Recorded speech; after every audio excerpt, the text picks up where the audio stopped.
Hello friends, ನಿಮ್ಮೆಲ್ಲರಿಗೂ ಲ್ಯಾಕ್ಸಲೆನ್ಸ್ ಸಂಸ್ಥೆ ಪ್ರಸ್ತುತಪಡಿಸುವ ಕನ್ನಡ ಹಿಂದೂ ವಿಶ್ಲೇಷಣೆಗೆ ಸ್ವಾಗತ. ಇವತ್ತಿನ ದಿನಾಂಕ ಜೂನ್ 4, 2020. ಇವತ್ತು ಅಪೇರ್ ಆಗಿರುವಂಥ ಇಂಪಾರ್ಟೆಂಟ್ ನ್ಯೂಸ್ ಪೇಪರ್ ಆರ್ಟಿಕಲ್ಸ್ಗಳನ್ನ ನಾವೀಗ ಚರ್ಚೆ ಮಾಡೋಣ. ನೆನೆ ನೀಡಿದಂಥ ಪ್ಲಿಮ್ಸ್ ಪ್ರಾಕ್ಟೀಸ್ ಕ್ವಶನ್ಸ್ಗಳಿಗೆ ಉತ್ತರಗಳನ್ನು ಡಿಸ್ಕಸ್ ಮಾಡಿ ನಂತರದಲ್ಲಿ ಇವತ್ತಿನ ನ್ಯೂಸ್ ಪೇಪರ್ ಆರ್ಟಿಕಲ್ಸ್ಗಳಿಗೆ ಮೂವ್ ಆಗೋಣ. ಇಲ್ಲಿ ಮೊದಲನೇ ಪ್ರಶ್ನೆಯನ್ನು G7 ಗ್ರೂಪ್ ಆಫ್ 7 ಕಂಟ್ರೀಸ್ಗಳ ವಿಚಾರವಾಗಿ ಪ್ರಶ್ನೆಯನ್ನು ಕೇಳಿದ್ದಾರೆ. ನಾವು ಈಗಾಗಲೇ ಜೂನ್ 1ನೇ ತಾರೀಕಿನ ಡಿಸ್ಕಷನಲ್ಲಿ ನೋಡಿದ್ವಿ G7 ಕಂಟ್ರೀಸ್ಗಳ ವಿಚಾರವಾಗಿ. ಇಲ್ಲಿ ಯಾವ್ಯಾವ ಕಂಟ್ರಿಗಳು ಮೆಂಬರ್ ನೇಷನ್ಸ್ಗಳಾಗಿದ್ದಾವೆ ಗ್ರೂಪ್ ಆಫ್ 7 ಅಂತ ಹೇಳಿ ಕೇಳಿದ್ದಾರೆ. ನಮಗೆಲ್ಲರಿಗೂ ಗೊತ್ತು 7 ಕಂಟ್ರೀಸ್ಗಳು ಯಾವುದಿದು ಅಂತ ಹೇಳಿದ್ರೆ ಇವೆಲ್ಲವೂ ಕೂಡ ಇಂಡಸ್ಟ್ರಿಯಲೈಸ್ಡ್ ಡೆಮೋಕ್ರೆಟಿಕ್ ಕಂಟ್ರೀಸ್ಗಳಾಗಿದ್ದಾವೆ. ನಂತರದಲ್ಲಿ G7 ಅನ್ನುವಂಥದ್ದು ಇನ್ಫಾರ್ಮಲ್ ಬ್ಲಾಕ್. ಇದು ಎಸ್ಟಾಬ್ಲಿಷ್ ಆಗಿರುವಂಥದ್ದು 1975ರಲ್ಲಿ. ಮೊದಲು 1973ರಲ್ಲಿ ಆಯಿಲ್ ಕ್ರೈಸಿಸ್ ಆಗಿರುತ್ತೆ. ಇದರಿಂದಾಗಿ ಫೈನಾನ್ಷಿಯಲ್ ಕ್ರೈಸಿಸ್ ಕೂಡ ಆಗಿರುತ್ತೆ, ಆರ್ಥಿಕ ಬಿಕ್ಕಟ್ಟು ಕೂಡ ಆಗಿರುತ್ತೆ. ಈ ಸಂದರ್ಭದಲ್ಲಿ 1975ರಲ್ಲಿ ಇದಕ್ಕೆ ಉತ್ತರವಾಗಿ G7 ಗ್ರೂಪ್ ಆಫ್ 7 ಅನ್ನ ಎಸ್ಟಾಬ್ಲಿಷ್ ಮಾಡ್ತಾರೆ. ಈ ಒಂದು ಪಾಯಿಂಟ್ ನೀವು ನೆನ್ಪಿಟ್ಕೊಂಡಿರಿ. ಈಗ ಈ ಒಂದು ಪ್ರಶ್ನೆಯಲ್ಲಿ ಕೇಳಿರುವಂಥದ್ದು ಮೆಂಬರ್ ಕಂಟ್ರೀಸ್ಗಳು ಯಾವ್ದು ಅಂತ ಹೇಳಿ. ಇಲ್ಲಿ ನೀವು ಅಬ್ಸರ್ವ್ ಮಾಡಿದ್ರೆ ಗೊತ್ತಾಗುತ್ತೆ, ಇಲ್ಲಿ ಇಂಡಿಯಾ ಅಂತ ಹೇಳಿ ಕೂಡ ಕೊಟ್ಟಿದ್ದಾರೆ. ಆದರೆ ಇಂಡಿಯಾ G7ನ ಮೆಂಬರ್ ಕಂಟ್ರಿ ಆಗಿಲ್ಲ. ನೀವು ಎರಡನೇ ಆಪ್ಷನ್ನ ಎಲಿಮಿನೇಟ್ ಮಾಡಿದಂಥ ಸಂದರ್ಭದಲ್ಲಿ ಡೈರೆಕ್ಟಾಗಿ ಆಪ್ಷನ್ ಬಿ 1, 3, 4, 5 ಈ ಒಂದು ಆಪ್ಷನ್ಗೆ ಸರಿಯಾದ ಉತ್ತರಕ್ಕೆ ಕಡಿಮೆ ಸಮಯದಲ್ಲಿ ರೀಚ್ ಆಗ್ಬೋದು ಎಲಿಮಿನೇಷನ್ ಟೆಕ್ನಿಕ್ನ ಯೂಸ್ ಮಾಡಿದಂಥ ಸಂದರ್ಭದಲ್ಲಿ.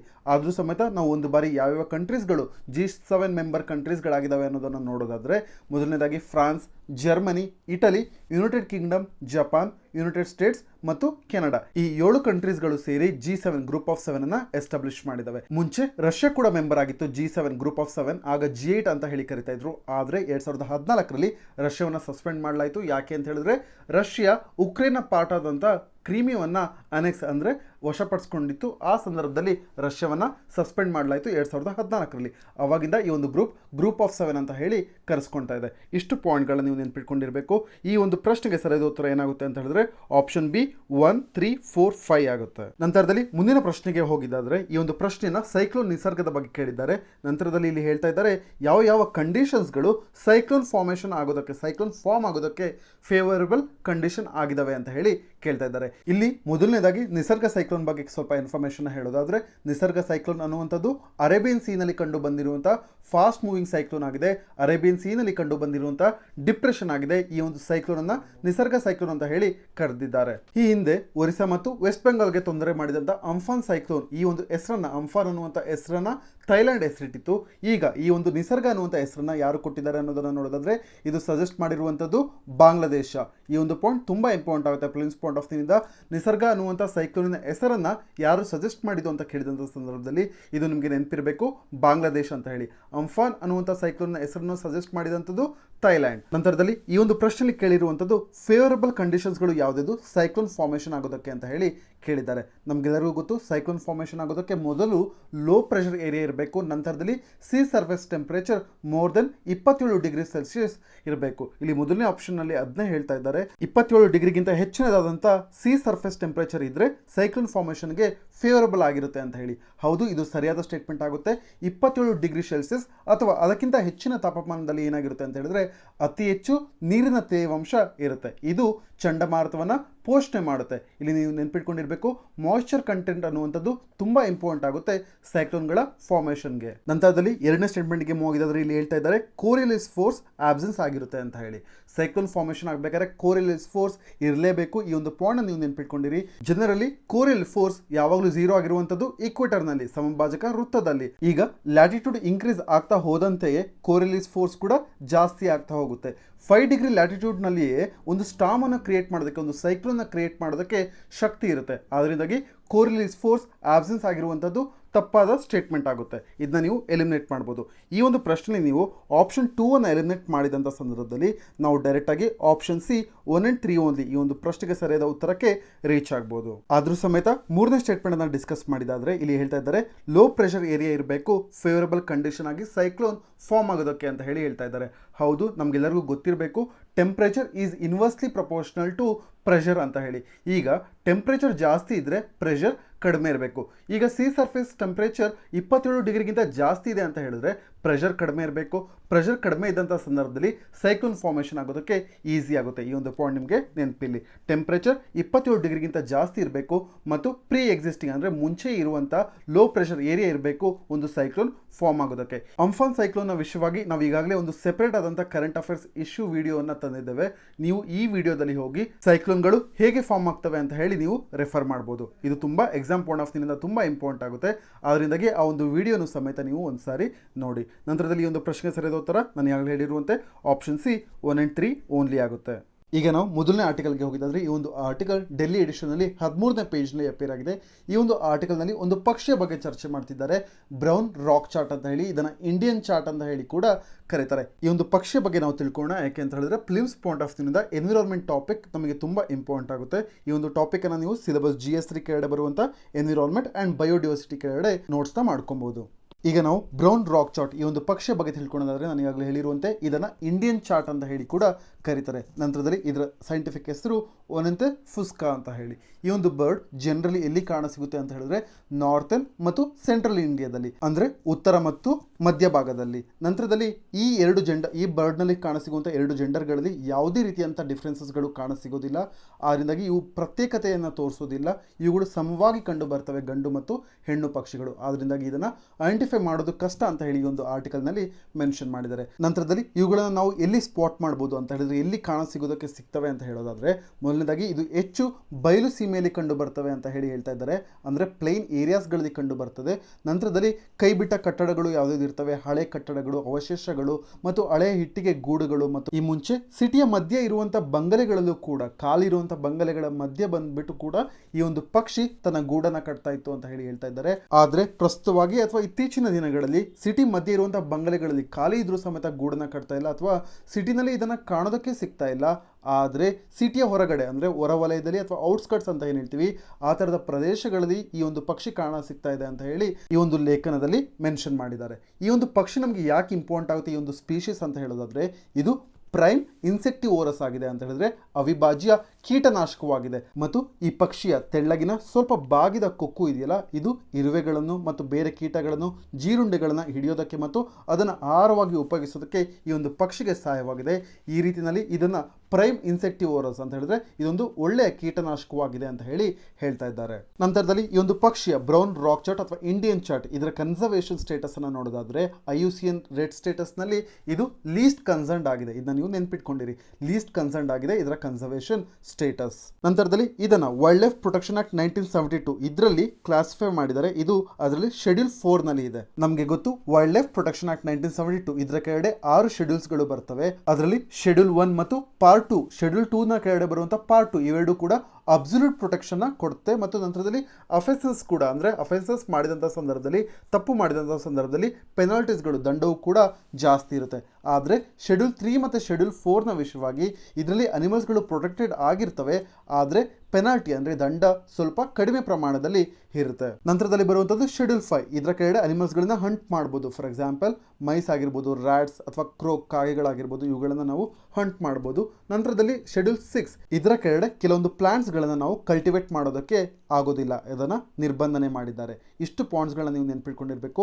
ಮೊದಲನೇದಾಗಿ IUCN ರೆಡ್ ಸ್ಟೇಟಸ್ನಲ್ಲಿ ಈ ಒಂದು ಪಕ್ಷಿಯ ಕನ್ಸರ್ವೇಷನ್ ಸ್ಟೇಟಸ್ ಏನು ಅಂತ ಹೇಳಿದ್ರೆ ಲೀಸ್ಟ್ ಕನ್ಸರ್ನ್. ನಂತರದಲ್ಲಿ ವೈಲ್ಡ್ ಲೈಫ್ ಪ್ರೊಟೆಕ್ಷನ್ ಆಕ್ಟ್ 1972 ಇದರ ಕೆಳಗಡೆ ಶೆಡ್ಯೂಲ್ 4 ನಲ್ಲಿ ಇದನ್ನು ಪ್ರೊಟೆಕ್ಟ್ ಮಾಡಲಾಗಿದೆ ಈ ಒಂದು ಪಕ್ಷಿಯನ್ನು. ನಂತರದಲ್ಲಿ ಈ ಒಂದು ಪಕ್ಷಿಯ ಬಗ್ಗೆ ಇರುವಂಥ ಮತ್ತೊಂದು ಇಂಪಾರ್ಟೆಂಟ್ ಪಾಯಿಂಟ್ ಯಾವುದು ಅಂತ ಹೇಳಿದ್ರೆ, ಈ ಒಂದು ಪಕ್ಷಿ ಇನ್ಸೆಕ್ಟಿವೋರಸ್ ಅಂತ ಹೇಳಿದ್ರೆ ಕ್ರಿಮಿ ಅಥವಾ ಕೀಟನಾಶಕವಾಗಿದೆ ಅನ್ನುವಂಥದ್ದು ಇಂಪಾರ್ಟೆಂಟ್ ಪಾಯಿಂಟ್ ಆಗುತ್ತೆ ಈ ಒಂದು ಆರ್ಟಿಕಲ್ನ ಹಿನ್ನೆಲೆಯಲ್ಲಿ.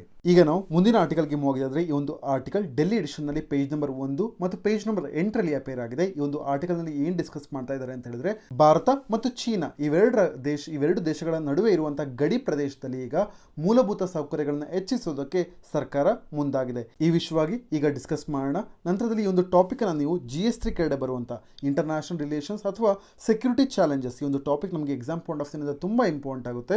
Security challenges and their management in border areas, ಈ ಒಂದು ಟಾಪಿಕ್ನ ಅಡಿಯಲ್ಲಿ ನೀವು ನೋಟ್ಸ್ನ ಮಾಡ್ಕೊಬೋದು.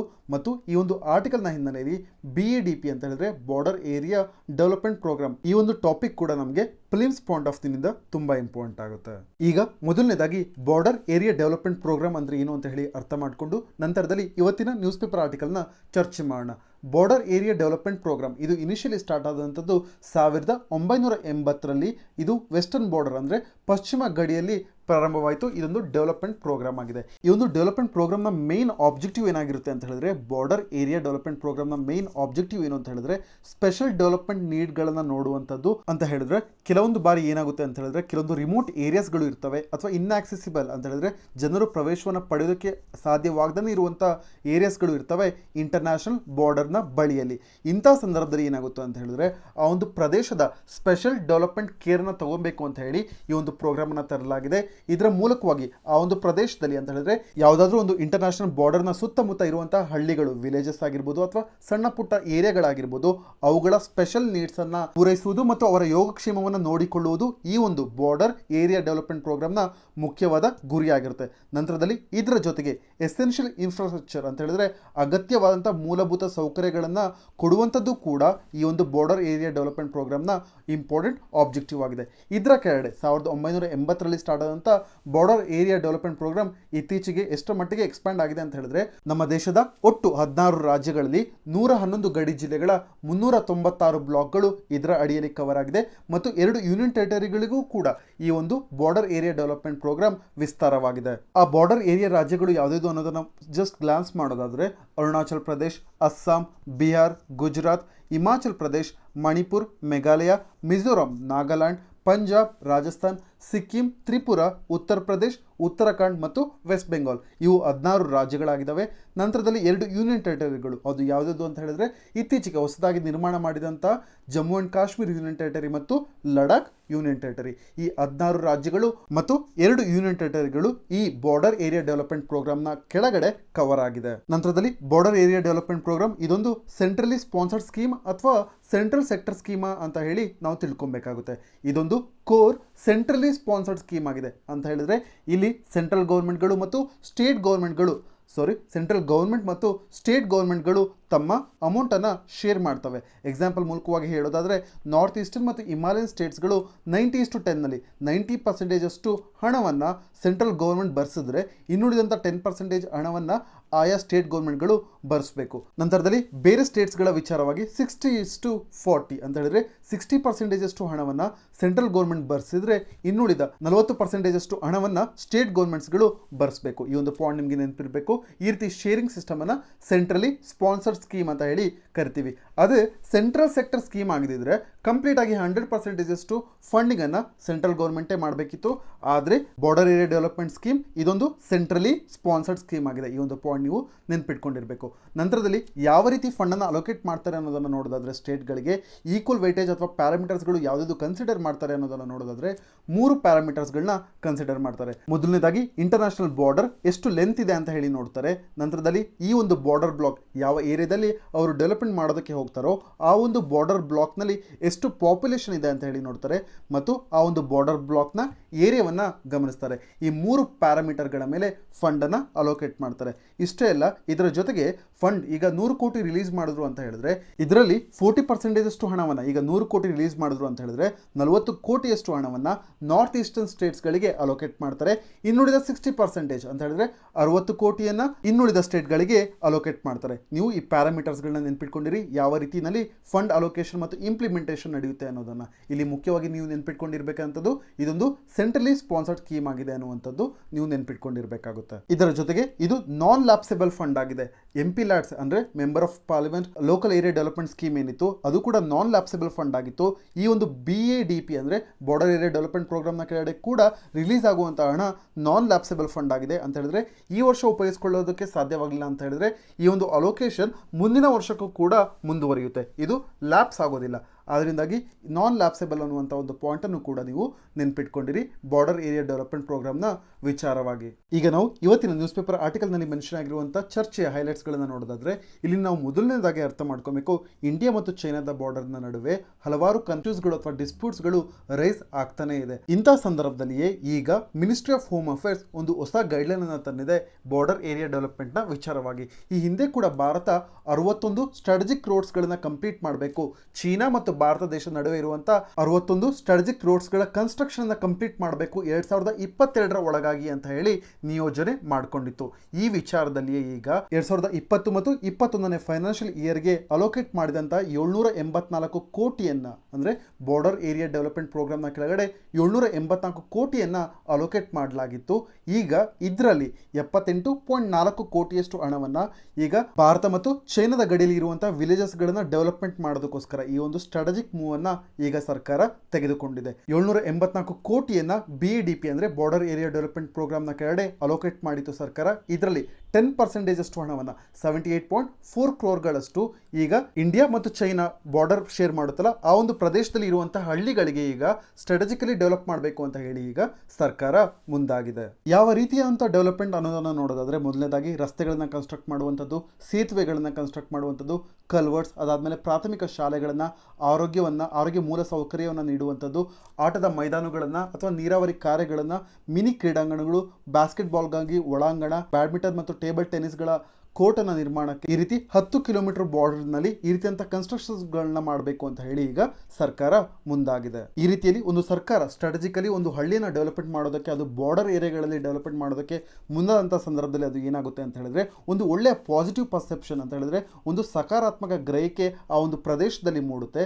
ಅದಾದ ನಂತರ ಈ ಎಲ್ಲ ಪ್ರದೇಶಗಳು ಒಳನಾಡಿನೊಂದಿಗೆ ಅಂತ ಹೇಳಿದ್ರೆ ಇಂಟರ್ಲ್ಯಾಂಡ್ ನಮ್ಮ ಮೇನ್ ಲ್ಯಾಂಡ್ ಏನಿದೆ ಅದರ ಜೊತೆ ಇಂಟಿಗ್ರೇಟ್ ಆದಂತಹ ಒಂದು ಭಾವನೆ ಬರುತ್ತೆ. ಇದರ ಜೊತೆಗೆ ಬಾರ್ಡರ್ ಏರಿಯಾಗಳಲ್ಲೂ ಕೂಡ ಜನಗಳು ಸ್ಟೇ ಆಗುವಂತೆ ಅವರನ್ನ ಸಪೋರ್ಟ್ ಮಾಡ್ದಂಗೆ ಆಗುತ್ತೆ ಮತ್ತು ಎಂಕರೇಜ್ ಮಾಡ್ದಂಗೆ ಆಗುತ್ತೆ.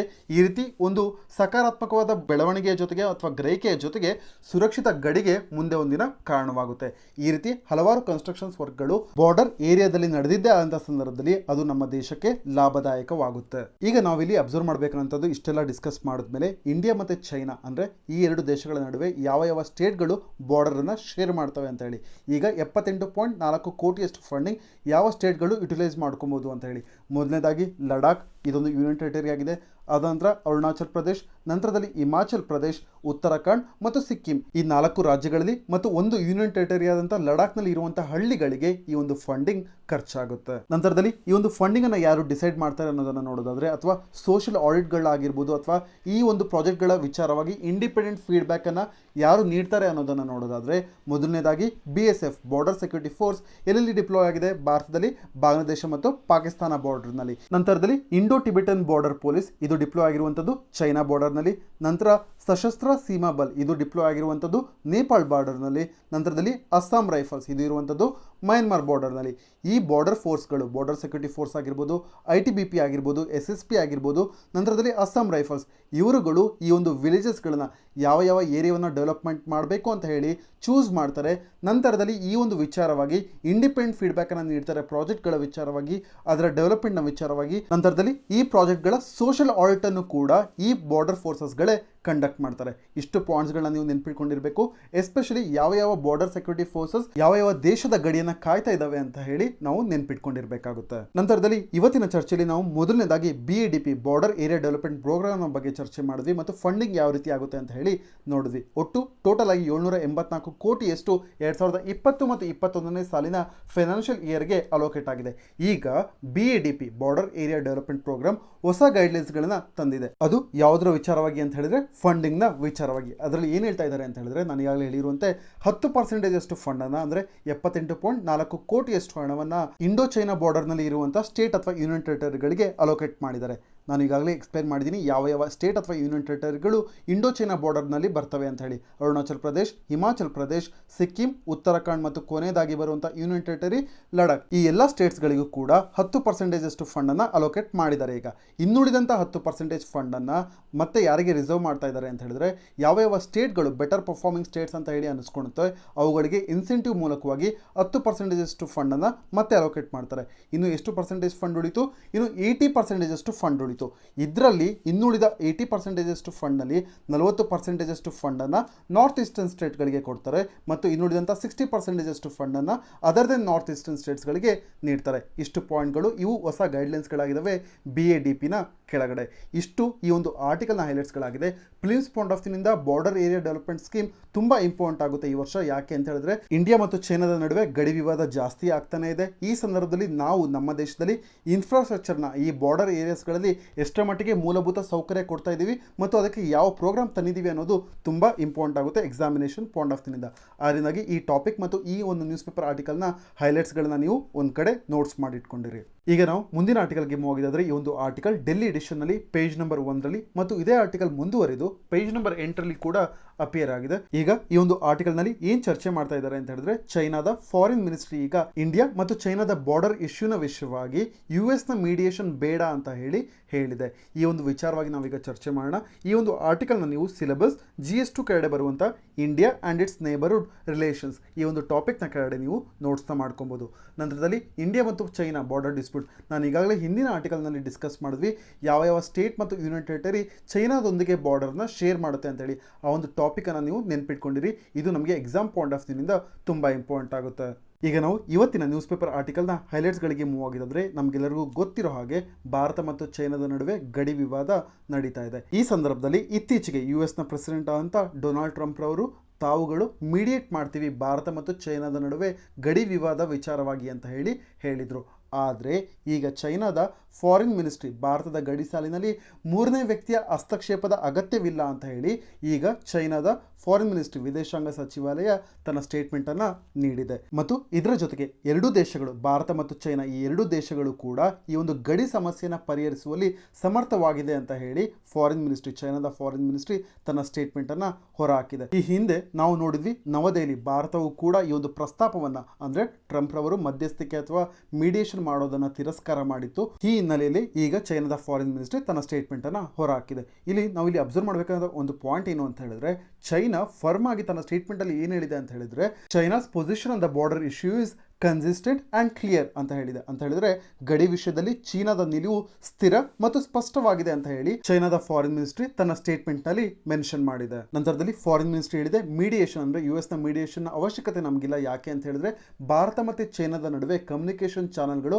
ಮುಕ್ತವಾಗಿ ಓಪನ್ ಆಗಿದೆ. ಇದೊಂದು ಓವರ್ ಆಲ್ ಸ್ಟೇಬಲ್ ಮತ್ತು ಕಂಟ್ರೋಲೇಬಲ್ ಅಂತ ಹೇಳಿದ್ರೆ ಒಟ್ಟಾರೆ ಸ್ಥಿರ ಮತ್ತು ನಿಯಂತ್ರಿಸಬಹುದಾದಂಥ ಇಶ್ಯೂ ಆಗಿದೆ ಅಂತ ಹೇಳಿ ಚೈನಾದ ಫಾರಿನ್ ಮಿನಿಸ್ಟ್ರಿ ಹೇಳಿದೆ. ನಂತರದಲ್ಲಿ ಈ ಹಿಂದೆ ಭಾರತ ಮತ್ತು ಚೈನಾ ಯಾವ ರೀತಿಯಲ್ಲಿ ತನ್ನ ಡೈಲಾಗ್ಸ್ಗಳನ್ನು ಮತ್ತು ನೆಗೋಷಿಯೇಷನ್ಸ್ಗಳನ್ನು ಕಂಡಕ್ಟ್ ಮಾಡಿತ್ತು ಅನ್ನೋದನ್ನು ನೋಡೋದಾದ್ರೆ, ಮೊದಲನೇದಾಗಿ 1993ರಲ್ಲಿ agreement on maintenance of peace and ಟ್ರ್ಯಾಂಕ್ವಿಲಿಟಿಯನ್ನು ಸೈನ್ ಮಾಡಲಾಯಿತು. ಅಂದರೆ ಶಾಂತಿ ಮತ್ತು ನೆಮ್ಮದಿಯ ನಿರ್ವಹಣೆಯ ಕುರಿತು ಒಂದು ಒಪ್ಪಂದಕ್ಕೆ ಸೈನ್ ಮಾಡಲಾಯಿತು. ಅದ ನಂತರ ಬಂದಂಥದ್ದು 1996ರ ಕಾನ್ಫಿಡೆನ್ಸ್ ಬಿಲ್ಡಿಂಗ್ ಮೆಜರ್ಸ್ನ agreement of confidence building measures CBM. ಈ ಒಂದು ಪಾಯಿಂಟ್ನ ನೀವು ನೆನ್ಪಿಟ್ಕೊಂಡಿರಬೇಕು. ಟೋಟಲ್ ಆಗಿ ಭಾರತ ಮತ್ತು ಚೈನಾದ ನಡುವೆ 5 ಡಿ-ಎಸ್ಕಲೇಷನ್ ಅಗ್ರಿಮೆಂಟ್ಸ್ಗಳು ಸೈನ್ ಆಗಿದ್ದಾವೆ. ಮೊದಲನೇದು ಸೈನ್ ಆದಂಥದ್ದು 1993ರಲ್ಲಿ, ನಂತರದಲ್ಲಿ 1996ರಲ್ಲಿ ಅಗ್ರಿಮೆಂಟ್ ಆಫ್ CBMs, ನಂತರದಲ್ಲಿ ಬಂದಂಥದ್ದು ಪ್ರೋಟೋಕಾಲ್ಗಳು 2005ರಲ್ಲಿ ರಿಲೀಸ್ ಆಯಿತು, ಪ್ರೋಟೋಕಾಲ್ಸ್ ಫಾರ್ ಇಂಪ್ಲಿಮೆಂಟಿಂಗ್ CBM ಅಂತ ಹೇಳಿದ್ರೆ ಈ ಒಂದು ಕಾನ್ಫಿಡೆನ್ಸ್ ಬಿಲ್ಡಿಂಗ್ ಮೆಜರ್ಸ್ಗಳನ್ನ ಇಂಪ್ಲಿಮೆಂಟ್ ಮಾಡೋದಕ್ಕೋಸ್ಕರ ರೂಲ್ಸ್ ಮತ್ತು ರೆಗ್ಯುಲೇಷನ್ಸ್ ಮತ್ತು ಪ್ರೋಟೋಕಾಲ್ಸ್ಗಳನ್ನ 2005ರಲ್ಲಿ ಡೈಲಾಗ್ಸ್ಗಳ ಮುಖಾಂತರವಾಗಿ ಚರ್ಚೆ ಮಾಡಲಾಯಿತು. ನಂತರದಲ್ಲಿ ಬಂದಂಥದ್ದು 2012ರ WMCC ಅಂತ ಹೇಳಿದ್ರೆ working mechanism for consultation and coordination ಅಂತ ಹೇಳಿ, ಇದರ ಮುಖಾಂತರವಾಗಿ ಪೀಸ್ ಆ್ಯಂಡ್ ಟ್ರ್ಯಾಂಕ್ವಿಲಿಟಿ ಅಂತ ಹೇಳಿದ್ರೆ ಭಾರತ ಮತ್ತು ಚೀನಾ ದೇಶದ ನಡುವೆ ಶಾಂತಿ ಮತ್ತು ಸೌಹಾರ್ದತೆಯನ್ನು ಕಾಪಾಡ್ಕೊಬೇಕು ಅಂತ ಹೇಳಿ ಸಮಾಲೋಚನೆ ಮಾಡಲಾಯಿತು. ಇದು 2012ರಲ್ಲಿ. ನಂತರದಲ್ಲಿ ಬಂದಂಥದ್ದು 2013ರ BDCA ಅಗ್ರಿಮೆಂಟ್ ಅಂತ ಹೇಳಿದ್ರೆ ಬಾರ್ಡರ್ ಡಿಫೆನ್ಸ್ ಕೋಆಪರೇಷನ್ ಅಗ್ರಿಮೆಂಟ್. ಈ 5 ಡಿ-ಎಸ್ಕಲೇಷನ್ ಅಗ್ರಿಮೆಂಟ್ಸ್ಗಳನ್ನ ಹೆಸರುಗಳನ್ನು ನೆನ್ಪಿಟ್ಕೊಂಡಿರಿ ಮತ್ತು ಅವುಗಳು ಸೈನ್ ಆದಂಥ ವರ್ಷ ಯಾವುದು ಅಂತ ಹೇಳಿ ನೆನ್ಪಿಟ್ಕೊಂಡಿರಿ. ಇದು ನಮಗೆ ಮೇನ್ಸ್ GS ಆನ್ಸರ್ ಬರೀತಿರ್ಬೇಕಾದ್ರೆ ಚೈನಾ ಮತ್ತು ಇಂಡಿಯಾದ ಬಾರ್ಡರ್ ಡಿಸ್ಪ್ಯೂಟ್ನ ವಿಚಾರವಾಗಿ ಆಗ ಈ ಕಂಟೆಂಟ್ ನಿಮ್ಮ ಸಹಾಯಕ್ಕೆ ಬರುತ್ತೆ. ಇಷ್ಟು ಪಾಯಿಂಟ್ಸ್ಗಳು ಈ ಒಂದು ಆರ್ಟಿಕಲ್ನ ಸಮ್ಮರಿ ಮತ್ತು ಹೈಲೈಟ್ಸ್ಗಳಾಗಿದ್ದಾವೆ. ನೀವು ಇಂಡಿಯಾ ಮತ್ತು ಚೈನಾ ಬಾರ್ಡರ್ ಇಶ್ಯೂನ ಟಾಪಿಕ್ನ ಅಡಿಯಲ್ಲಿ ನೀವು ಇದನ್ನು ನೋಟ್ಸ್ ಮಾಡಿಟ್ಕೊಂಡಿರಿ, ಇದು ನಿಮಗೆ ಸಹಾಯವಾಗುತ್ತೆ. ಈಗ ನಾವು ಮುಂದಿನ ಆರ್ಟಿಕಲ್ಗೆ ಮೂವ್ ಆಗಿದ್ರೆ, ಈ ಒಂದು ಆರ್ಟಿಕಲ್ ಡೆಲ್ಲಿ ಎಡಿಷನ್ನಲ್ಲಿ ಎಡಿಟೋರಿಯಲ್ ಪೇಜ್ನಲ್ಲಿ 6ನೇ ಪೇಜ್ನಲ್ಲಿ ಅಪೇರ್ ಆಗಿದೆ. ಈ ಒಂದು ಆರ್ಟಿಕಲ್ನಲ್ಲಿ ಏನು ಚರ್ಚೆ ಮಾಡ್ತಾ ಇದ್ದಾರೆ ಅಂತ ಹೇಳಿದ್ರೆ, ಈಗ ಇರುವಂಥ G7 ಕಂಟ್ರೀಸ್ಗಳು ಗ್ರೂಪ್ ಆಫ್ 7 ಮುಂದೆ ಗ್ರೂಪ್ ಆಫ್ 11 ಆಗುವಂಥ ಸಾಧ್ಯತೆ ಇದೆ ಅಂತ ಹೇಳಿ ಚರ್ಚೆ ಮಾಡ್ತಾ ಇದ್ದಾರೆ. ಸಾಧ್ಯತೆ ಇದ್ದಂಥ ಸಂದರ್ಭದಲ್ಲಿ ಭಾರತ ಈ ಒಂದು ಗ್ರೂಪಿಂಗನ್ನು ಜಾಯಿನ್ ಆದಂಥ ಸಂದರ್ಭದಲ್ಲಿ ಭಾರತ ತನ್ನ ಗುರಿಗಳ ಬಗ್ಗೆ ಸ್ಪಷ್ಟತೆ ಹೊಂದಿರಬೇಕು ಅಂತ ಹೇಳಿ ಈ ಒಂದು ಆರ್ಟಿಕಲ್ನಲ್ಲಿ ಲೇಖಕರು ಹೇಳ್ತಾ ಇದ್ದಾರೆ. ಭಾರತ ತನ್ನ ಸ್ಥಾನವನ್ನು ಪಡ್ಕೊಳ್ಳೋದಕ್ಕೆ ಅರ್ಹವಾಗಿದೆ, ಆದರೆ ತನ್ನ ಗುರಿಗಳ ಬಗ್ಗೆ ಸ್ಪಷ್ಟತೆ ಇರಬೇಕು ಮತ್ತು ಬೇರೆ ಕಂಟ್ರೀಸ್ಗಳು ಈ ಒಂದು ಗ್ರೂಪನ್ನು ಜಾಯ್ನ್ ಆಗಿರುವಂಥ ಉದ್ದೇಶವನ್ನು ಕೂಡ ನಾವು ಅರ್ಥಕೊಂಡಿರಬೇಕು ಅಂತ ಹೇಳಿ ಡಿಸ್ಕಸ್ ಮಾಡ್ತಾ ಇದ್ದಾರೆ. ಈ ಒಂದು ಟಾಪಿಕನ್ನು ನೀವು ಸಿಲೆಬಸ್ ಕೆಳಗಡೆ GS2 ಕೆಳಗಡೆ bilateral regional and global groupings and agreements involving India and or affecting India's interest ಈ ಒಂದು ಟಾಪಿಕ್ನ ಅಡಿಯಲ್ಲಿ ನೋಟ್ಸ್ನ ಮಾಡ್ಕೊಬೋದು. ನಂತರದಲ್ಲಿ G7 ಗ್ರೂಪಿಂಗ್ನ ಬಗ್ಗೆ ನಾನೀಗ ಒಂದ್ಸಲ ಕ್ವಿಕ್ಕಾಗಿ ರಿವಿಷನ್ ಮಾಡ್ತೇನೆ.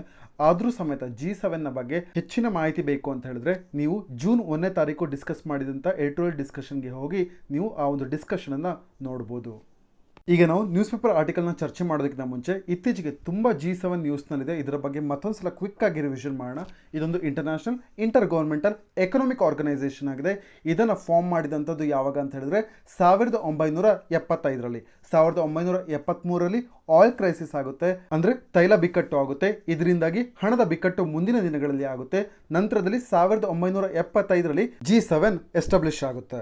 ಈಗ ಗ್ರೂಪ್ ಆಫ್ 7 ಇದೊಂದು ಇಂಟರ್ ಗೌರ್ಮೆಂಟಲ್ ಎಕನಾಮಿಕ್ ಆರ್ಗನೈಸೇಷನ್ ಆಗಿದೆ. ಇದರಲ್ಲಿ ಇರುವಂತಹ ಎಲ್ಲಾ ಕಂಟ್ರೀಸ್ಗಳು ಸಮೇತ ಎಕನಾಮಿಕಲಿ ಅಡ್ವಾನ್ಸ್ ಕಂಟ್ರೀಸ್ಗಳಾಗಿದ್ದಾವೆ ಮತ್ತು ಇವುಗಳ ಹೆಸರುಗಳನ್ನ IMF ಅಡ್ವಾನ್ಸ್ಡ್ ಎಕನಾಮಿಕ್ಸ್ನ ಲಿಸ್ಟ್ನ ಕೆಳಗಡೆ ಪಡ್ಕೊಂಡಿದ್ದಾವೆ. ಅದು ಯಾವುದಿದು ಅಂತ ಹೇಳಿದ್ರೆ France, Canada, Germany, Italy, Japan, United Kingdom ಮತ್ತು ಯುನೈಟೆಡ್ ಸ್ಟೇಟ್ಸ್. ನಂತರದಲ್ಲಿ 1997ರಲ್ಲಿ ರಷ್ಯಾ ಜಾಯ್ನ್ ಆಗಿರುತ್ತೆ, ಆಗ G8 ಗ್ರೂಪ್ ಆಗಿರುತ್ತೆ. ಆದರೆ ಮತ್ತೆ 2014ರಲ್ಲಿ ರಷ್ಯಾ ಸಸ್ಪೆಂಡ್ ಆಗುತ್ತೆ. ಯಾಕೆ ಅಂತ ಹೇಳಿದ್ರೆ ಉಕ್ರೇನ್ನ ಪಾರ್ಟ್ ಆದಂಥ ಕ್ರೀಮಿಯಾವನ್ನು ವಶಪಡಿಸ್ಕೊಂಡಿರುತ್ತೆ. ಆದ ಕಾರಣದಿಂದಾಗಿ G8 ಗ್ರೂಪಿಂದ ರಷ್ಯಾವನ್ನ ಕೈ ಬಿಡ್ತಾರೆ. ನಂತರದಲ್ಲಿ ಇದು ಗ್ರೂಪ್ ಆಫ್ 7 ಅಂತ ಹೇಳಿ ಕರೆಸ್ಕೊಳ್ಳುತ್ತೆ. ಇಷ್ಟು ಪಾಯಿಂಟ್ಸ್ಗಳನ್ನ ನೀವು ಈ ಒಂದು ನ್ಯೂಸ್ ಪೇಪರ್ ಆರ್ಟಿಕಲ್ನ ಹಿನ್ನೆಲೆಯಲ್ಲಿ ಪೂರ್ವಾಗತವಾಗಿ ತಿಳ್ಕೊಂಡಿರ್ಬೇಕಾಗುತ್ತೆ. ನಂತರದಲ್ಲಿ ನಾವು ಮೊನ್ನೆ ಒಂದು ಆರ್ಟಿಕಲ್ನ ಚರ್ಚೆ ಮಾಡಿದ್ವಿ. ಟ್ರಂಪ್ ರವರು G7 ಸಮ್ಮಿಟ್ ಅನ್ನ ಪೋಸ್ಟ್ಪೋನ್ ಮಾಡೋದ್ರಾಗಿ ಅನೌನ್ಸ್ ಮಾಡಿದ್ರು. G7 ಸಮ್ಮಿಟ್ ಈ ತಿಂಗಳು ಅಥವಾ ಮುಂದಿನ ತಿಂಗಳು ನಡೀಬೇಕಿತ್ತು, ಆದರೆ ಇದನ್ನ ಸೆಪ್ಟೆಂಬರ್ ವರೆಗೆ ಪೋಸ್ಟ್ಪೋನ್ ಮಾಡಿದ್ದಾರೆ. ಇದರ ಜೊತೆಗೆ ಇನ್ವೈಟೀಸ್ಗಳ ಲಿಸ್ಟ್ ಅನ್ನ, ಅಂದ್ರೆ ಈ ಒಂದು ಸಭೆಯಲ್ಲಿ ಪಾಲ್ಗೊಳ್ಳೋದಕ್ಕೆ, ಈ ಒಂದು ಶೃಂಗ ಸಭೆಯಲ್ಲಿ ಪಾಲ್ಗೊಳ್ಳೋದಕ್ಕೆ ಇನ್ವೈಟೀಸ್ಗಳ ಲಿಸ್ಟ್ ಅನ್ನು ಕೂಡ ಎಕ್ಸ್ಪ್ಯಾಂಡ್ ಮಾಡೋದಾಗಿ ಹೇಳಿದ್ರು. ಇದಕ್ಕಾಗಿ ಇಂಡಿಯಾ, ರಷ್ಯಾ, ಸೌತ್ ಕೊರಿಯಾ ಮತ್ತು ಆಸ್ಟ್ರೇಲಿಯಾ ಇವೆಲ್ಲವೂ ಕೂಡ G7 ಮೆಂಬರ್ ಕಂಟ್ರೀಸ್ಗಳಾಗಿಲ್ಲ. ಆದರೂ ಸಮೇತ ಇಂಡಿಯಾ, ರಷ್ಯಾ, ಸೌತ್ ಕೊರಿಯಾ ಮತ್ತು ಆಸ್ಟ್ರೇಲಿಯಾವನ್ನ ಇನ್ವೈಟ್ ಮಾಡೋದಾಗಿ ಟ್ರಂಪ್ ರವರು ತಿಳಿಸಿದ್ರು. ಇದರ ಜೊತೆಗೆ ವಿಶ್ವದ ಅತ್ಯಂತ ಅಭಿವೃದ್ಧಿ ಹೊಂದಿದ ರಾಷ್ಟ್ರಗಳ ಗ್ರೂಪ್ ಅಂತ ಹೇಳಿದ್ರೆ G7. ಈ ಒಂದು ಗ್ರೂಪ್ನ ಕೆಳಗಡೆ ಬರುವಂಥ ಕಂಟ್ರೀಸ್ಗಳು ಎಲ್ಲವೂ ಕೂಡ ಈ ಒಂದು ರಚನೆ ಹಳತಾಗಿದೆ ಅಂತ ಹೇಳಿ US ನ ಪ್ರೆಸಿಡೆಂಟ್ ಡೊನಾಲ್ಡ್ ಟ್ರಂಪ್ ಅವರು ತಿಳಿಸಿದ್ರು. ಇದರ ಜೊತೆಗೆ ಈಗ ಇರುವಂಥ G7 ಕಂಟ್ರಿ ಈಗ ಪ್ರಪಂಚದಲ್ಲಿ ಏನಾಗ್ತಿದೆ ಕೋವಿಡ್-19ನ ಹಿನ್ನೆಲೆಯಲ್ಲಿ ಇದಕ್ಕೆ ಇದು ರೆಪ್ರೆಸೆಂಟ್ ಮಾಡ್ತಾ ಇಲ್ಲ, ಇದು ಸರಿಯಾದ ರೀತಿಯಲ್ಲಿ ರೆಪ್ರೆಸೆಂಟೇಷನ್ ಅಥವಾ ಯಾವುದೇ ಒಂದು ಆಕ್ಷನ್ ತೋರಿಸ್ತಾ ಇಲ್ಲ ಅಂತ ಹೇಳಿ G7 ಬಗ್ಗೆ ಒಂದು ಕಂಪೇನ್ ಅನ್ನು ಕೂಡ ಮಾಡಿದ್ರು. ಈ ಹಿನ್ನೆಲೆಯಲ್ಲಿ G7 ಕಂಟ್ರೀಸ್ಗಳ ಜೊತೆಗೆ ಇನ್ನುಳಿದಂಥ 4 ಕಂಟ್ರಿಗಳು ಇಂಡಿಯಾ, ರಷ್ಯಾ, ಸೌತ್ ಕೊರಿಯಾ ಮತ್ತು ಆಸ್ಟ್ರೇಲಿಯಾ ಇವೆಲ್ಲವೂ ಕೂಡ ನಾನ್ ಮೆಂಬರ್ ಕಂಟ್ರೀಸ್ಗಳಾಗಿದ್ದಾವೆ. ಆದರೂ ಸಮೇತ ಎಲ್ಲ ಕಂಟ್ರೀಸ್ಗಳನ್ನ G7 ಶೃಂಗ ಸಭೆಗೆ ಇನ್ವೈಟ್ ಮಾಡೋದಕ್ಕೆ ಟ್ರಂಪ್ ರವರು ಮುಂದಾಗಿದ್ದಾರೆ. ಈಗ ಈ ಒಂದು ಇನ್ವೈಟ್ನ ವಿಚಾರವಾಗಿ ರಾಷ್ಟ್ರೀಯ ನಾಯಕರು ಯಾವ ರೀತಿ ರೆಸ್ಪಾನ್ಸ್ ಅನ್ನು ಕೊಟ್ಟಿದ್ದಾರೆ ಅನ್ನೋದನ್ನ ನೋಡೋದಾದ್ರೆ, ಮೊದಲನೇದಾಗಿ ಭಾರತದ ನರೇಂದ್ರ ಮೋದಿ ಅವರು ಏನ್ ಹೇಳ್ತಾ ಇದ್ದಾರೆ ಅಂತ ಹೇಳಿದ್ರೆ ಇದೊಂದು ಕ್ರಿಯೇಟಿವ್ ಮತ್ತು ಫಾರ್ ಸೈಟೆಡ್ ಡಿಸಿಷನ್ ಆಗಿದೆ ಅಂತ ಹೇಳಿ ಹೇಳ್ತಾ ಇದ್ದಾರೆ. ಯಾಕೆ ಅಂತ ಹೇಳಿದ್ರೆ G7 ಈಗ ಪ್ರಸ್ತುತವಾಗಿ ಕೋವಿಡ್-19 ಹಿನ್ನೆಲೆಯಲ್ಲಿ ಕೋವಿಡ್ ನಂತರದ ಪ್ರಪಂಚದ ಹೊಸ ನೈಜತೆಗಳನ್ನು ಉಳಿಸ್ಕೊಬೇಕು ಅಂತ ಹೇಳಿದ್ರೆ ಈ ಒಂದು ಗ್ರೂಪ್ ಅನ್ನ ಎಕ್ಸ್ಪ್ಯಾಂಡ್ ಮಾಡಬೇಕು. ಈ ಹಿನ್ನೆಲೆಯಲ್ಲಿ ಟ್ರಂಪ್ ಅವರ ಡಿಸಿಷನ್ ಅಂದ್ರೆ G7 ಅನ್ನ G11 ಆಗಿ ಎಕ್ಸ್ಪ್ಯಾಂಡ್ ಮಾಡುವಂತ ಡಿಸಿಷನ್ ಕ್ರಿಯೇಟಿವ್ ಮತ್ತು ಫಾರ್ ಸೈಟೆಡ್ ಅಂತ ಹೇಳಿದ್ರೆ ಸೃಜನಶೀಲ ಮತ್ತು ದೂರದೃಷ್ಟಿಯ ನಿರ್ಧಾರ ಅಂತ ಹೇಳಿ ಟ್ರಂಪ್ ಅವರನ್ನ ಅಪ್ರಿಷಿಯೇಟ್ ಮಾಡಿದ್ದಾರೆ. ಇದರ ಜೊತೆಗೆ ಆಸ್ಟ್ರೇಲಿಯಾ ಮತ್ತು ದಕ್ಷಿಣ ಕೊರಿಯಾನು ಕೂಡ ಇನ್ವೈಟ್ ಮಾಡಿದ್ದಾರೆ. ಇದರ ಜೊತೆಗೆ ರಷ್ಯಾನ ಇನ್ವೈಟ್ ಮಾಡಿದ್ದಾರೆ. ರಷ್ಯಾ 2014ರಲ್ಲಿ ಈ ಒಂದು G7 ಗ್ರೂಪ್ ಇಂದ ಸಸ್ಪೆಂಡ್ ಆಗಿತ್ತು. ಯಾಕೆ ಅಂತ ಹೇಳಿದ್ರೆ ರಷ್ಯಾ ಕ್ರೀಮಿಯಾವನ್ನು ಅನೆಕ್ಸ್ ಮಾಡ್ಕೊಂಡಿತ್ತು, ವಶಪಡಿಸ್ಕೊಂಡಿತ್ತು. ಈಗಲೂ ಪ್ರಸ್ತುತವಾಗಿಯೂ ಸಮೇತ ರಷ್ಯಾದ ಕಂಟ್ರೋಲ್ನಲ್ಲಿಯೇ, ರಷ್ಯಾದ ವಶದಲ್ಲಿಯೇ ಕ್ರೀಮಿಯಾ ಪಾರ್ಟ್ ಇದೆ. ಆದರೂ ಸಮೇತ ರಷ್ಯಾವನ್ನ ಈಗ US ಇನ್ವೈಟ್ ಮಾಡಿದೆ. ಇದು ಸರ್ಪ್ರೈಸಿಂಗ್ ಅಂತಾನೆ ಹೇಳ್ಬೋದು. ಆದ್ರಿಂದಲೇ ಪುಟಿನ್ ರವರು, ರಷ್ಯಾದ ಪ್ರೆಸಿಡೆಂಟ್ ಪುಟಿನ್ ರವರು ಹೇಳ್ತಾರೆ, ನಮ್ಮನ್ನ ಸಮಾನರೆಂದು ಪರಿಗಣಿಸಿದ್ರೆ ಮಾತ್ರ ನಾವು ಈ ಒಂದು ಇನ್ವಿಟೇಷನ್ ನ ಅಕ್ಸೆಪ್ಟ್ ಮಾಡ್ಕೊಳ್ತೀವಿ ಮತ್ತು G7 ನಲ್ಲಿ ಪಾರ್ಟಿಸಿಪೇಟ್ ಮಾಡ್ತೀವಿ ಅಂತ ಹೇಳಿದ್ದಾರೆ. ನಂತರದಲ್ಲಿ ಈ ಒಂದು ಆರ್ಟಿಕಲ್ ನಲ್ಲಿ ನಾವು ಇಂಪಾರ್ಟೆಂಟ್ ಆಗಿ ಅಬ್ಸರ್ವ್ ಮಾಡಬೇಕಾದಂತ ಪಾಯಿಂಟ್ ಏನು ಅಂತ ಹೇಳಿದ್ರೆ, ಈ ಹಿಂದೆ G8 ಸಮ್ಮಿಟ್ಗಳು ಆಗ್ತಿರುವಂತಹ ಸಂದರ್ಭದಲ್ಲಿ G8 ನ ಜೊತೆಗೆ 5 ಕಂಟ್ರೀಸ್ಗಳನ್ನ ಪಾರ್ಟಿಸಿಪೇಟ್ ಮಾಡೋದಕ್ಕೆ ಕರಿತಾ ಇದ್ರು. ಅದು ಯಾವ್ದಾವ್ದು 5 ಎಮರ್ಜಿಂಗ್ ಕಂಟ್ರೀಸ್ ಅಂತ ಹೇಳಿದ್ರೆ ಚೈನಾ, ಇಂಡಿಯಾ, ಬ್ರೆಜಿಲ್, ಮೆಕ್ಸಿಕೋ ಮತ್ತು ಸೌತ್ ಆಫ್ರಿಕಾ ಈ 5 ಕಂಟ್ರೀಸ್ಗಳನ್ನ ಪಾರ್ಟಿಸಿಪೇಟ್ ಮಾಡೋದಕ್ಕೆ ಕರಿತಾ ಇದ್ರು. ಆದರೆ ಈಗ ಈ ಒಂದು ಗ್ರೂಪಿಂದ G7 G11 ಎಕ್ಸ್ಪ್ಯಾಂಡ್ ಆಗುವಂಥ ಸಮಯದಲ್ಲಿ USA ಚೈನಾದ ಹೆಸರನ್ನ ಕೈ ಬಿಟ್ಟಿದೆ. ಯಾಕೆ ಕೈ ಬಿಟ್ಟಿದೆ ಅಂತ ಹೇಳಿದ್ರೆ ಚೈನಾಗೆ ಒಂದು ಸರಿಯಾದ ಪಾಠವನ್ನು ಕಲಿಸಬೇಕು ಅನ್ನೋದು US ನ ತಲೆನಲ್ಲಿದೆ ಮತ್ತು ಟ್ರೆಡಿಷನಲ್ ಅಲೈನ್ಸ್ ಅಂದ್ರೆ ಸಾಂಪ್ರದಾಯಿಕ ಮಿತ್ರ ರಾಷ್ಟ್ರಗಳೆಲ್ಲವೂ ಕೂಡ ಒಟ್ಟುಗೂಡಿ ಮುಂದಿನ ದಿನಗಳಲ್ಲಿ ಚೈನಾದ ಫ್ಯೂಚರ್ನ ಯಾವ ರೀತಿ ಡೀಲ್ ಮಾಡಬೇಕು ಅಂತ ಹೇಳಿ ಡಿಸ್ಕಸ್ ಮಾಡೋದಕ್ಕೋಸ್ಕರ ಅಂತ ಹೇಳಿ US ನ ವೈಟ್ ಹೌಸ್ ಇಂದನೂ ಕೂಡ ಒಂದು ಸ್ಟೇಟ್ಮೆಂಟ್ ಬಂದಿದೆ. ಇದರಿಂದಾಗಿ ನಮಗೆ ಅರ್ಥವಾಗುತ್ತೆ USA G7 ಇದ್ದಂಥದ್ದನ್ನ G11 ಆಗಿ ಎಕ್ಸ್ಪ್ಯಾಂಡ್ ಮಾಡುವಂಥ ಸಂದರ್ಭದಲ್ಲಿ ಚೈನಾದ ಹೆಸರನ್ನ ಕೈ ಬಿಟ್ಟಿರುವಂಥದ್ದು ಒಂದು ಕೋಲ್ಡ್ ವಾರ್ನ ಸಿಂಬಲ್ ಆಗಿ ನಮಗೆ ಕಾಣುತ್ತೆ. ನಂತರದಲ್ಲಿ ಈ ಒಂದು ಆರ್ಟಿಕಲ್ನಲ್ಲಿ ಮುಂದುವರೆದು ಲೇಖಕರು ಹೇಳ್ತಾರೆ, G11 ಗ್ರೂಪ್ನಲ್ಲಿ ಇಂಡಿಯಾನ ಇನ್ಕ್ಲೂಡ್ ಮಾಡಿದಂಥ ಸಂದರ್ಭದಲ್ಲಿ ನಾವು ಕೂಡ ಪ್ರಪಂಚದ ಒಂದು ರಿಚೆಸ್ಟ್ ನೇಷನ್ ಲಿಸ್ಟ್ನಲ್ಲಿ ನಮ್ಮ ಸ್ಥಾನವನ್ನು ಗುರುತಿಸ್ಕೊಳ್ತೇವೆ ಮತ್ತು ನಮ್ಮ ವಾಯ್ಸನ್ನು, ನಮ್ಮ ಧ್ವನಿಯನ್ನು ಅಕ್ನಾಲೆಡ್ಜ್ ಮಾಡ್ದಂಗೆ ಆಗುತ್ತೆ ಅಂತ ಹೇಳ್ತಾ ಇದ್ದಾರೆ. ಇದರ ಜೊತೆಗೆ ಸರ್ಕಾರವು ಇನ್ನೂ ಸ್ಪಷ್ಟವಾಗಿಲ್ಲದೇ ಇರುವಂತಹ ಹಲವಾರು ಪ್ರಯೋಜನಗಳನ್ನ ನಾವು ಮೆಷರ್ ಮಾಡಬೇಕು. ಅದು ಯಾವ್ದ್ಯಾವುದು ಅಂತ ಹೇಳಿದ್ರೆ, ಈಗ G11ಗೆ ರಷ್ಯಾ ಜಾಯ್ನ್ ಅಂತ ಸಂದರ್ಭದಲ್ಲಿ ರಷ್ಯಾ ಇನ್ನೂ ಕೂಡ ಕ್ರೀಮಿಯಾವನ್ನು ತನ್ನ ವಶದಲ್ಲಿ ಇಟ್ಕೊಂಡಿರುವಂಥ ಸಂದರ್ಭದಲ್ಲಿ, ಅದು ಕೂಡ ಜಾಯ್ನ್ ಅಂತ ಸಂದರ್ಭದಲ್ಲಿ ಈ ಗ್ರೂಪ್ ಡೆಮೊಕ್ರೆಟಿಕ್ ಗ್ರೂಪ್ ಅಂತ ಹೇಳಿ ಮೊದಲನೇದಾಗಿ ಅನಿಸ್ಕೊಳೋದಿಲ್ಲ. ನಂತರದಲ್ಲಿ US ನಲ್ಲಿ ನವೆಂಬರ್ನಲ್ಲಿ ಚುನಾವಣೆಗಳು ನಡೀತವೆ. ಸೆಪ್ಟೆಂಬರ್ನಲ್ಲಿ ಈ ಒಂದು ಮೀಟಿಂಗ್ನ ನಡೆಸೋದಾಗಿ ಹೇಳಿದ್ದಾರೆ. ಆದರೆ ಇದು ಎಷ್ಟರ ಮಟ್ಟಿಗೆ ಕೈಗೊಳ್ಳುತ್ತೆ ಅಥವಾ ಎಷ್ಟರ ಮಟ್ಟಿಗೆ ಕಾರ್ಯರೂಪಕ್ಕೆ ಬರುತ್ತೆ ಅನ್ನೋದ್ರ ಬಗ್ಗೆ ಯಾವುದೇ ರೀತಿಯಾದಂಥ ಕ್ಲಾರಿಟಿ ಇಲ್ಲ. ನಂತರದಲ್ಲಿ USA ಚೈನಾದ ಹೆಸರನ್ನ ಕೈಬಿಟ್ಟಿದೆ G7 ಇಂದ G11 ಆಗುವಂಥ ಸಂದರ್ಭದಲ್ಲಿ. ಇದರಿಂದಾಗಿ ನಮಗೆ ಅರ್ಥವಾಗುತ್ತೆ ಕೋಲ್ಡ್ ವಾರ್ ಟೆನ್ಷನ್ಸ್ ಇದೆ ಅನ್ನೋದು.